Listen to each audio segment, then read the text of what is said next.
Greetings and welcome to Flanagan's Ecologic. I am your host, Ted Flanagan. Today I've got Alix Lebec on the podcast. She is a creative, an entrepreneur, an investor, and advisor. She's the founder and CEO of Lebec Consulting. She is truly global. She grew up in Paris and her family moved then to South Korea and then to China. She was educated in Paris and London. She worked in Southeast Asia for the World Bank, lived in Bangkok. She has global perspectives, and her focus is on global solutions. Alix, I'm delighted to have you on the podcast.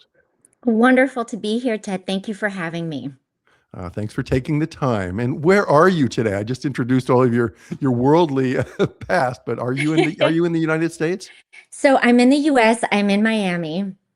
As Great. you know, Ted, this is a good time to be in Miami. Nice Yeah. weather.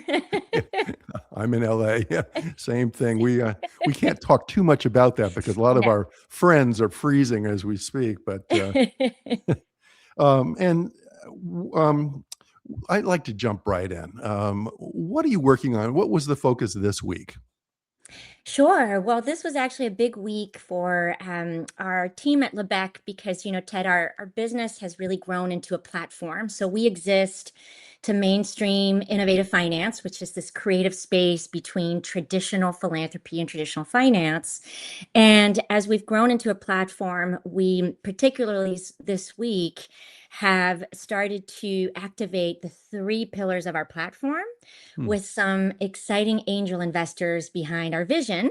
Well, we just closed a round of investments this week. And when I say these three pillars, it means continuing to do a lot of the strategic advisory work that we've been doing with funders, investors, and social entrepreneurs, but also launching our boutique investment manager that's going to construct and invest in portfolios of private market funds that are scaling solutions, and really growing our narrative change work in some pretty exciting ways. So we've really been focusing on locking in those initial investments and getting this new vision started.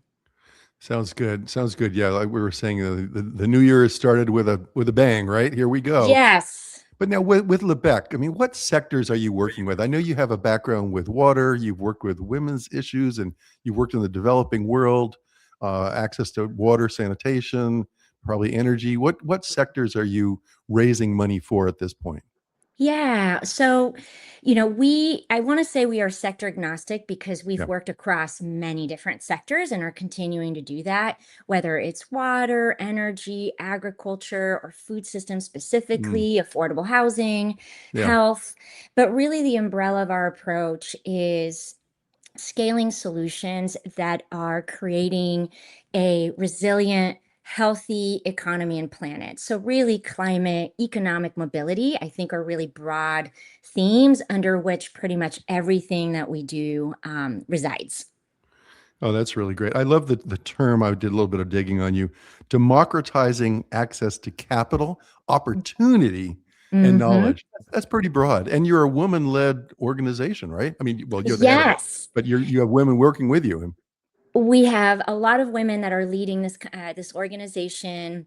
And, Ted, when I was creating Lebec, I really wanted to find talent that was very strategically across asset and wealth management, as Mm, well as philanthropy and social entrepreneurship, because I knew that our purpose really was in the space of innovative finance, where you have to bring this different expertise to the table, right? We really believe that philanthropy and finance should not be in their own independent silos, right? mm, We can really scale existing solutions by using all these different capital tools more creatively. Many of them are complementary. yeah. Um, and so the team has that expertise and has some incredible women behind it. We do have men on the team. We have men on the board. Our designer is an incredible man. But it was really, really exciting to see women step into their full power and Yeah. really do this work around innovative finance. Right. Now, would the projects that you're financing be domestic to the United States, or are they in the emerging markets around the world, or where does this money go? So I'm so glad you asked this because, our work really is global and local. So let me start by saying, Ted, that for the past 5 years, our work has really been around strategic advisory support. What does Mhm. that mean? That means that we have worked with both foundations and corporations, private individuals who are looking to put their capital to work in more impactful ways, Yeah. alongside also helping social entrepreneurs. And really, with these audiences, we have helped them integrate an innovative finance strategy and narrative at the heart of what they are doing. How can you use philanthropy and all the financial assets at your disposal in a more strategic, efficient, and impactful way? So we haven't ourselves invested in those solutions. We've provided those tools, right? It was so much about making sure those audiences have the innovative finance playbook, which is crucial to scale solutions. Now we have launched an investment manager that where our role is really to build portfolios that have, let's say, 8 to 12 private market funds. Some of them might be more commercial, some of them might be early stage.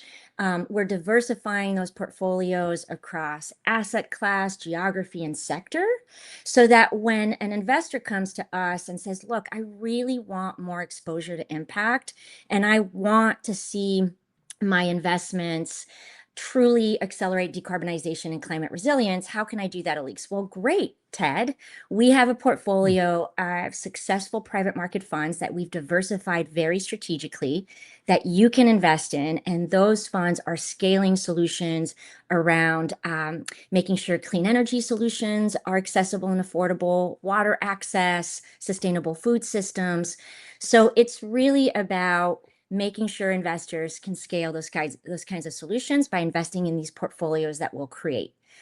The third pillar of work that we're doing around narrative change is exactly what we're doing here, Ted. No one understands what innovative finance is because Yeah. it doesn't live in the boxes that we've created in society. So, how do we really expand knowledge around what is innovative finance? And how do we use innovative finance to Mm. fund a new generation of commercial films, series, things that are going to reach the Mm. public, to share stories that are centered around the solutions that we have to climate today, but also um, around the brilliant work that social entrepreneurs are doing. So narrative change is really about how do we shift culture to get Mm. more audiences to understand what is innovative finance, what are the solutions out there. So great. You obviously don't shy away from ambitious pursuits. Give a few examples of some of the projects that you're involved with. Absolutely. So, when I started Lebec, as you mentioned, I was just coming out of having spent 10 years building a global asset manager called Water Equity that had Yeah. really demonstrated the role of innovative finance in scaling water solutions. So, one of my first projects in creating Lebec that I'm really proud of was, helping the water.org and water equity team build a $1 billion water infrastructure and climate investment strategy to really expand access to water solutions and also really see the intersectionality with climate. Fast forward, we did a really exciting engagement with a Fortune 500 company called Reckitt. And, Reckitt is one of a few companies that has already invested from its corporate balance sheet in impact funds like Water Equity, which is really remarkable because not a lot of companies have done this. And so Reckitt came to us at Lebec and said, look, we took one step forward in making a balance sheet investment, but we want a more integrated strategy. You always talk about the portfolio approach to impact, so help us develop a roadmap that really demonstrates how we can put all of our financial assets and philanthropy to work in a more integrated way to maximize our impact, mitigate risk, and meet our fiduciary obligations. So it was Yeah. so exciting to put that portfolio approach to impact for a Fortune 500 company for the first time, Ted, because this kind of roadmap doesn't exist out there.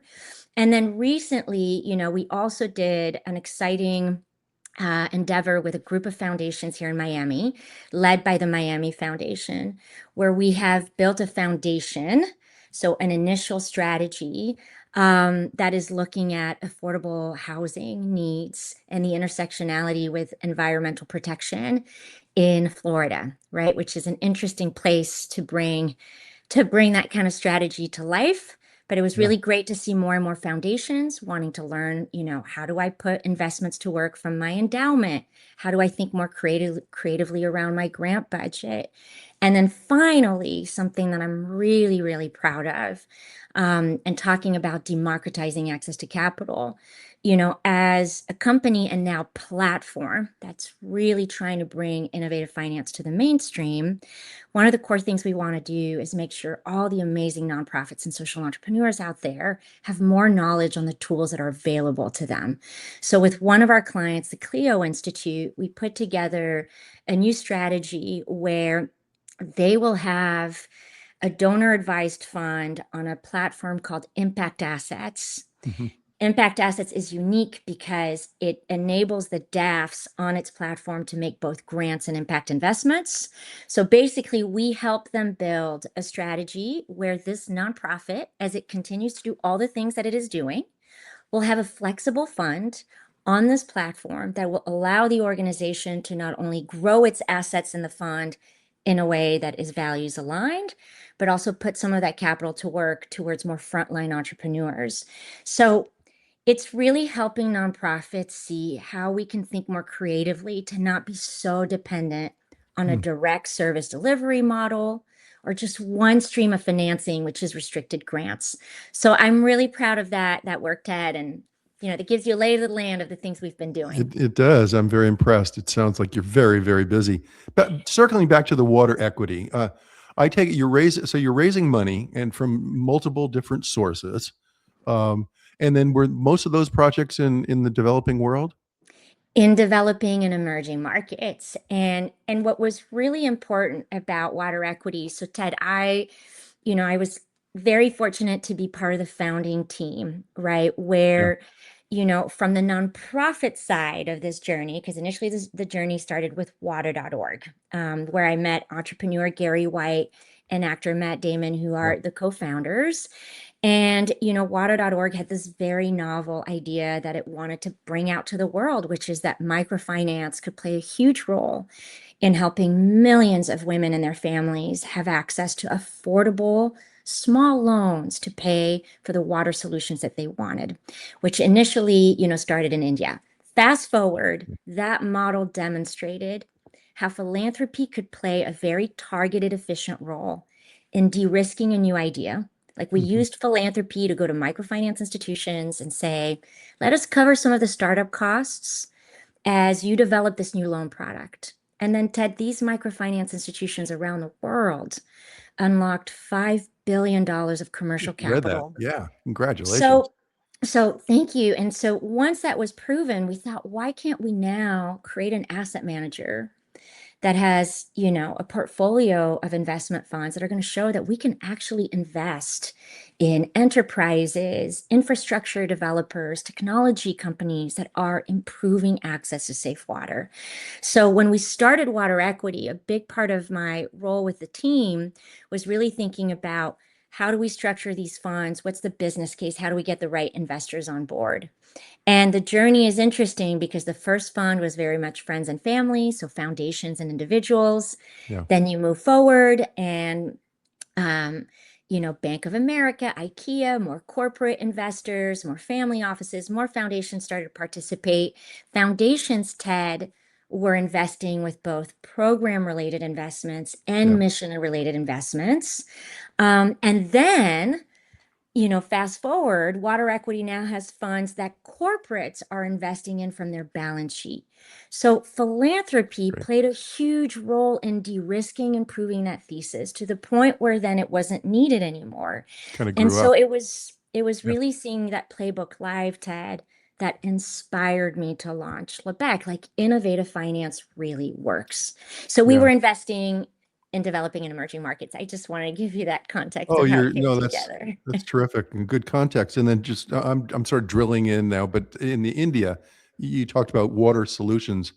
What would that be? Or is that yeah, what's an example of a water solution? Yeah, A well, well, a little treatment facility? What? So what you saw in particularly in places like India is you would have a lot of underserved neighborhoods, for instance, that were right next to a five-star hotel. Yeah. Yeah. And the utilities, and this is where you see where there's a market failure, right? The Hmm. utilities would really just bypass those underserved communities thinking, those are not customers. Not going to make us any money, right? Yeah. I'm going to service the five-star hotel. So you've got these viable water pipes that are Mm. literally running below these underserved communities, and these underserved families are not connected to those water pipes. So the idea was, well, many of these families can't afford the upfront cost of building that water tap.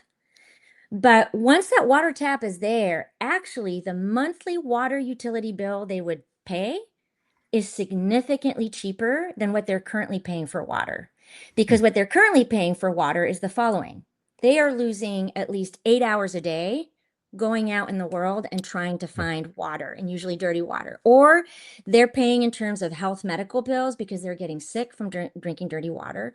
Or they're paying in the context of, well, I'm spending all this time looking for water, so I don't have time to be at work or start my own business or go to school. And so, or there's an illegal water vendor that's selling them water bottles for an astronomical price. Yeah. So it was, that microloan would just help them get over the hump of paying maybe $250 to get the utility to build that water connection in their home. So that having a water connection in their home, a water tap, is a big part of the solutions that we saw out there. Sometimes families would want a rainwater harvesting tank, and often people wanted to use that loan to build a toilet in their home. So talking about women, I met a lot of these women in India, and these women would tell stories that prior to having this microloan that they could use to have a toilet in their home, they would starve themselves for 2 to 3 days so they wouldn't have to go I know. defecate in an open field where men were watching them, and they would feel humiliated. So you can see how water and sanitation are so tied together. And it was just incredibly rewarding to see a methodology work because it's demand driven, right?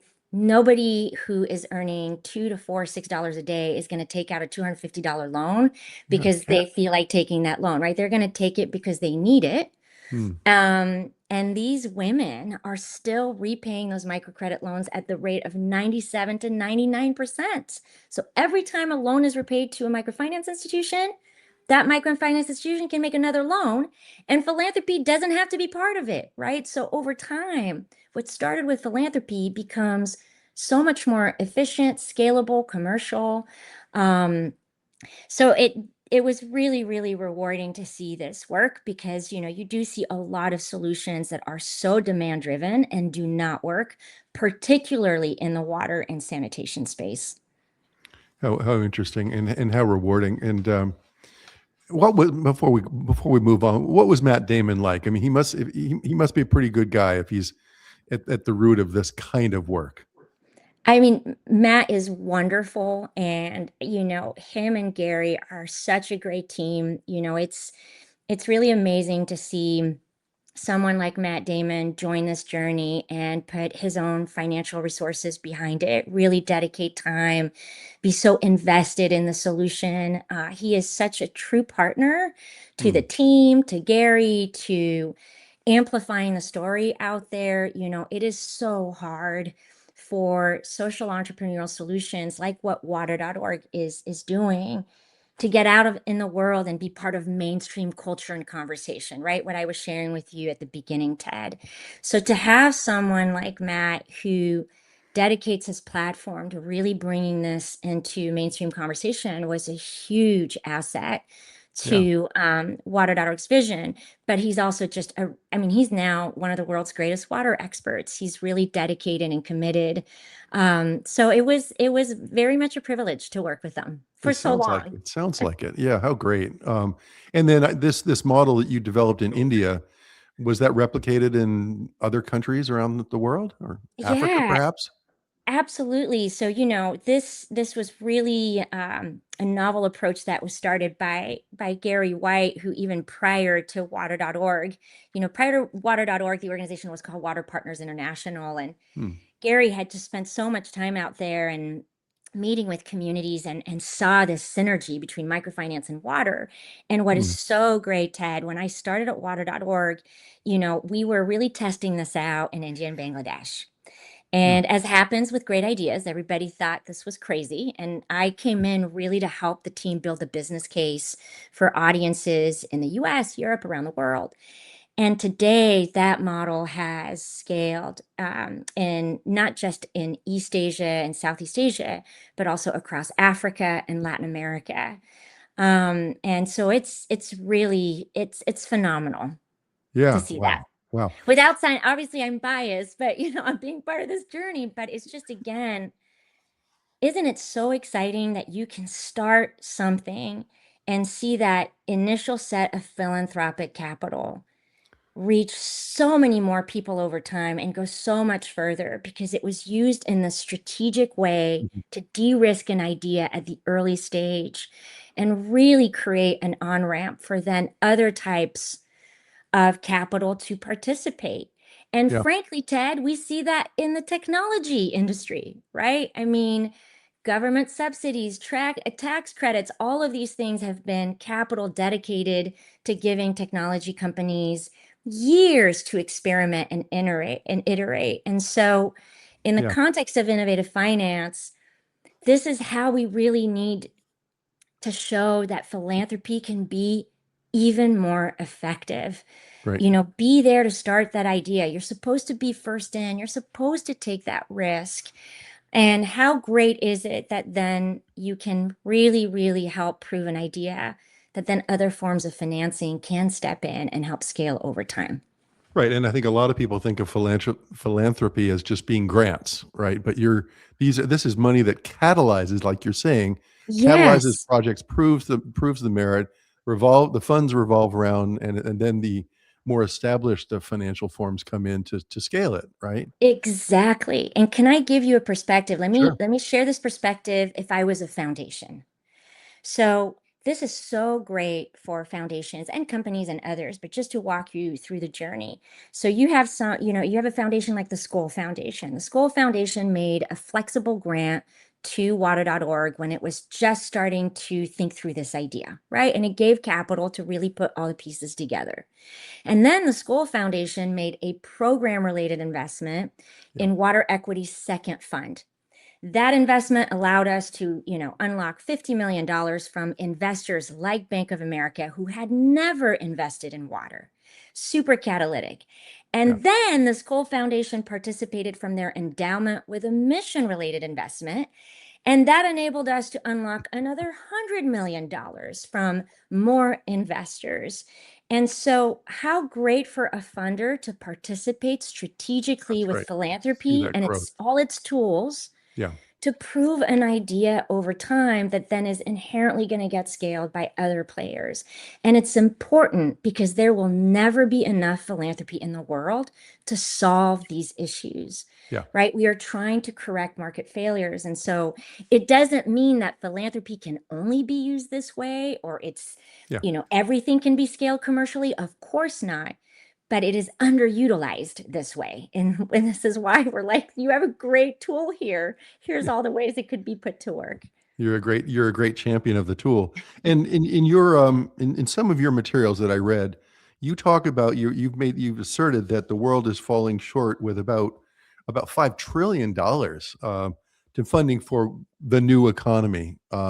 That's a big number. Talk a little bit more about that. Yes, absolutely. And you know, it's it's unfortunate, Ted, because that number has existed for quite some time. Every year, Yeah. basically, it doesn't change. And Hmm. this number speaks to exactly what you and I are talking about here. So, whether we are talking about, investments in low carbon, climate resilient water infrastructure. Hmm. Today over 80% of wastewater is just thrown out in the environment, and 50% of water resources is lost in decaying water infrastructure. Mm. So when you think about the investments that have to happen around climate resilient, low carbon water infrastructure, affordable access to clean technologies, right? Clean energy is the future, and we want more and more communities and families to have access to that. Whether we are also talking about, you know, making sure that we're scaling things like solar powered water pumping technology for farmers who are going to use less water for agriculture and to grow food for our growing population. All of these solutions out there, I haven't even touched upon healthcare and education. All of these solutions are out there. Yeah. And the world is still acting like we're going to scale them with grants. That's where that $5 trillion number comes from, right? Like 5 trillion is not going to come from philanthropy. Yeah. 5 trillion is going to get solved if we're using philanthropy in smart ways to de-risk these innovations that have proven their capacity to scale, but they need to scale with different forms of investment capital. Maybe some of them can scale with more program related investments from foundations Sure. who, those are investments that can take a lower return, or they can scale with endowment investments or more investments from family offices and institutional investors. So the big gap that you continue to see, and I'll use water equity as an example, is that you get to a place where water equity is attracting these, corporate, foundation, more institutional investors in its funds. But its funds are still not on the huge institutional platforms by players like Bank of America or Morgan Stanley or JP Morgan. Because to be on those platforms, you have to be a billion plus, super commercial. Mm. So you have this huge missing middle. Success where someone like Water Equity is, who has, nearly $1 billion in assets under management, and Water Equity was able to get there through a mix of philanthropy and impact investing. And then you've got the institutional place, nothing in between. So the reason why we are launching Lebec Capital Partners is because one of the ways to address that huge capital gap is to go to investors and say, okay, I get that you're thinking that an investment in water equity as a standalone fund is too risky, or it's a 7-year lockup, you can't do it.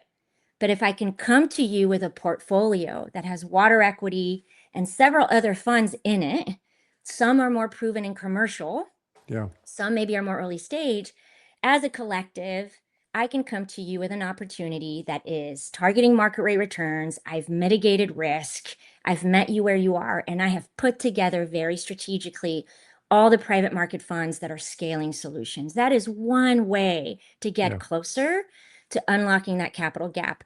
The institutional shift that should happen to close that $5 trillion gap, which will take a long time, is we have to price climate risk accurately. So, Ted, you know this with the fires in California, and the insurance companies, right, are like people. If there's somebody you need to listen to, it's the insurance industry, right? We are not pricing climate accurately as a risk. Florida is facing this as well. So, we have to get to a place where climate risk is priced accurately in all asset valuations. So when you and I are talking about risk and return and we're considering what to invest in, we have the real information. So it's a long way of saying, Ted, that a big part of that $5 trillion financing gap can only be closed if philanthropy is used more strategically. We understand innovative finance. If we're closing that missing middle, Yeah. to allow more institutional investors to step in. And 3, if we start pricing risk accurately. That's the Yeah. 3 things. Last couple questions. I can tell you are thriving, and I can tell that you've had a lot of rewarding projects that have come to fruition and have scaled. Just quickly, where do you think your passion comes from? Ah, that's such a great question. I I was so fortunate to grow up abroad. I mean, you can't tell from how I speak, but I'm French. My mother's German. My first language is French. Hmm. And growing up in South Korea and China, and really traveling across the region from the ages of 8 to 16 shaped a Yeah. foundational worldview. But being very candid, Ted, I'm a creative, right? I love dancing, I do theater, like I just, Hmm. as much as I love finance. And I never knew how these things came together. And when I was a kid growing up, it's not like I was channeling my love to go and help the world, right? It happened in a very serendipitous way. So of course my eyes were open to the world. But I think what really, fueled this passion was a lot of the experiences that I was fortunate to have. Yeah. When I went to business school in Paris, I had no idea what I wanted to do. I would do finance during the day, dancing and acting in the evening. And I started with a job at a documentary film firm, and I met a brilliant film producer who was doing a documentary on the war in Sudan. I started to understand the role of international aid. And then when I was working at the World Bank in Southeast Asia, I was on my way to go meet a community. I was in my banker suit in a Jeep reviewing a document that I had. And I just had this aha moment. I'm going to a community telling them how a dam project is going to ruin their livelihoods and how they need to change and relocate. I'm 26 years old. I've been 6 months here. Am I really part of the solution or am I part of the problem? And the World Bank does great work. It's not about the World Bank, it's about my own personal experiences. And so in that moment, Ted, I just, having met so many of the communities and seeing that difference between underserved communities and people who have so much, I just really came to the conclusion that I am passionate about how we can really democratize access to capital and opportunity. That is where we really make a lot of change happen. And so it is really through all those experiences that Yeah. my passion has come together. That you really have become a global citizen of Yes, an exemplary global citizen. Last thank you. question, and you've already answered it partially, but I always ask, how do you maintain a work-life balance? I mean, you must be crazy busy with work. It is as easy as you make it sounds. I know it's not easy bringing these sources of capital together and convincing people and giving confidence. But what would you say is how are you balancing, creating balance in your life? You're obviously thriving, you're healthy and laughing and smiling. How do you do it?